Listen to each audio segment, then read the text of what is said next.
I remember a time when a story did not begin with dialogue. It began with movement, with rhythm, with invocation. Before a single line of dialogue was spoken, the stage would come alive. Drums speaking, bodies in motion, voices rising in song. This was the opening glee in the classical Yoruba Theatre. Not the performance yet, but a preparation, a way of gathering the people, settling the spirit, and opening the space for the story to enter. In the golden era of the Yoruba traveling theatre, a play was never complete without this ritual.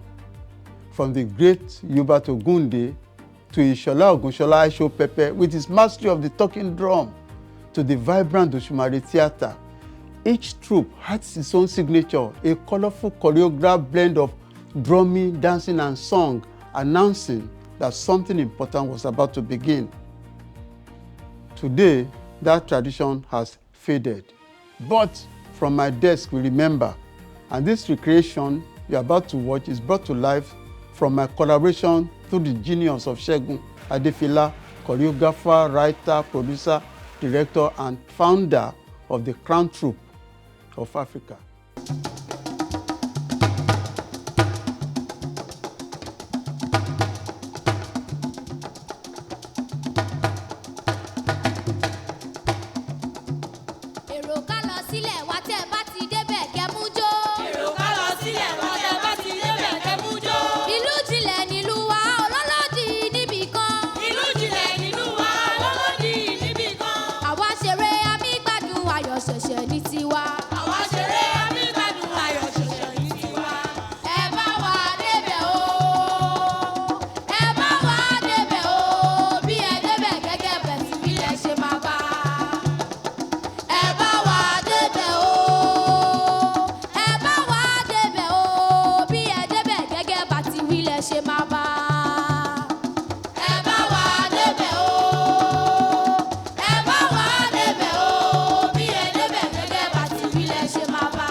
And when the story ended, the closing glee will return.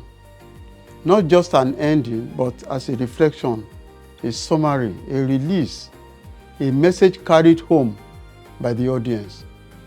From my desk, the journey continues. My name is Tunde Kelani, TK. Ire ni o.